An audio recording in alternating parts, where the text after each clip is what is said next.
Y vamos a hablar de algo muy complicado que en el último tiempo se ha encarecido muchísimo y que tiene que ver con los alquileres. Claro, Andrés, los alquileres y el tema de el interrogante que tienen los inquilinos. ¿Qué va a pasar después de las elecciones PASO, no? ¿Qué va a pasar con la ley de alquileres después de las elecciones PASO? Vamos a tomar contacto con quien es uno de los referentes del sector de los inquilinos, con Maximiliano Vitar, para que nos cuente un poquito más acerca de esta situación, cómo la están viviendo. Hola Maximiliano, muy buen día. Hola, buen día Andrés y Silvana, ¿cómo están? ¿Cómo andás vos? Bueno, ¿cómo están Bueno, viviendo esta situación?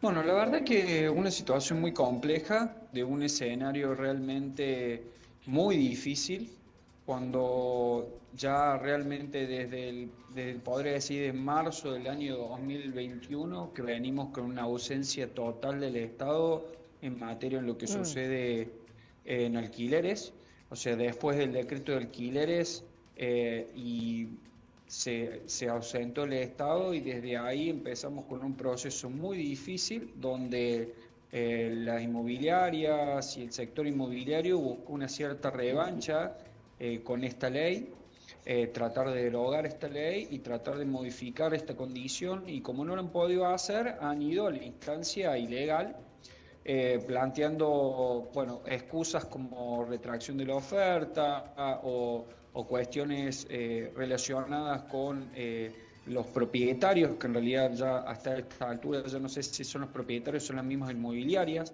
que están buscando que esta lógica o esta ley se termine. Y bueno, entre la ausencia del Estado, hoy no estamos hablando de ley de alquileres o alquilar bajo la ley de alquileres, sino alquilar bajo la ley de la selva.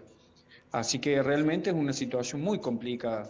Y obviamente que cada vez que se discute la posibilidad de modificar una ley o modificar esta ley, esta ley de la selva se profundiza mucho más, porque hay una expectativa de que las condiciones o que la forma de alquilar se vaya a modificar. Entonces empiezan a alquilar o a plantear condiciones de alquiler en base a esa expectativa. Y bueno, y si no funciona o no se modifica, bueno, eso ya se verá después, pero bueno, por lo menos se encuentra uno con contratos que ya están firmados por fuera de ley. Maximiliano, te quería preguntar, porque en general nosotros se va instalando en el sentido común, en la narrativa, a lo mejor un fenómeno que ocurre en Buenos Aires, en la ciudad autónoma de Buenos Aires. Siempre se habla que esta ley de alquileres retrajo la oferta de inmuebles puestos al alquiler y que muchos de ellos se alquilan temporariamente por Airbnb u otras plataformas. Pero eso es un fenómeno en Buenos Aires. ¿En Córdoba pasa este mismo fenómeno o no? No de la misma magnitud, hay que ser claro en este sentido, no es de la misma magnitud, pero sí se encuentran muchos alquileres de manera temporaria. Lo que pasa es que hoy se necesita realmente, si hoy un alquiler estaba siendo alquilado de manera tradicional, si lo queremos poner en estos términos, de manera tradicional, necesita una inversión interesante en el amoblado, en las prestaciones, como para que vos puedas desde ahí hacerlo por Airbnb. Entonces creo que va a ser un proceso de transición. Pero esto, Andrés, creo yo que lo que sucede en Buenos Aires es que un sector turístico a nivel internacional, un polo turístico a nivel internacional, y desde ahí también ha sido una lógica de las mismas inmobiliarias y de los mismos desarrollistas, porque conviene mucho más en términos de comisión y de gastos de gestión cobrar de esta manera que no cobrarlo con la manera tradicional. Mirá, en Córdoba, por ejemplo, si vos tenés un alquiler de 90.000 pesos, con la nueva ley vos terminarías pagando por 3 años 162.000 pesos. Y si vos lo alquilas por fuera de la ley, con un ajuste, por ejemplo, del 45%, estás pagando 205.000.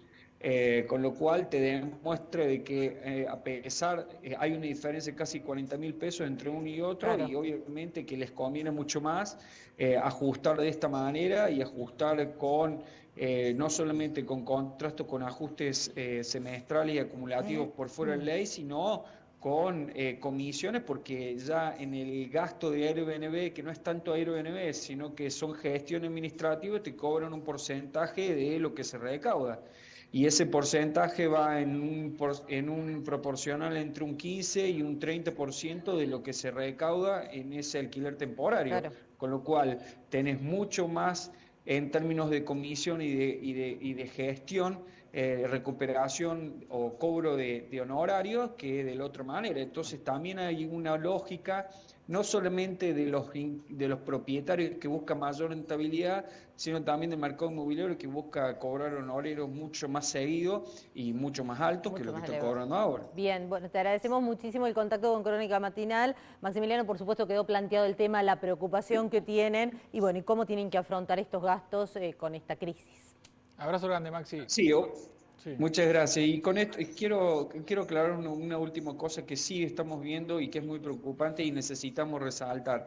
Hay muchas prórrogas o se plantean prórrogas de contrato. La prórroga de contrato es una instancia en la cual se prorroga las mismas condiciones que se están fijando en el contrato que está vigente. Si hay un nuevo precio, un nuevo plazo o en su defecto un nuevo ajuste, es un contrato nuevo, por lo tanto rige el plazo mínimo de 3 años, no ni de 1 ni de 2, y también, vuelvo a insistir, tanto el plazo como la forma de ajuste del alquiler es de orden público, por lo tanto no se puede pactar en contrario. Esto se lo transmite a todas las familias que alquilan, porque en este proceso, como les decía recién, con la expectativa de modificación de la ley, encontramos contratos o extensiones de contratos que a nuestro entender son ilegales. Está claro. Ese es el fenómeno que está Claro. ocurriendo en Córdoba en La este momento, ilegalidad. más de los contratos temporarios, las prórrogas de contratos por fuera del marco de la ley.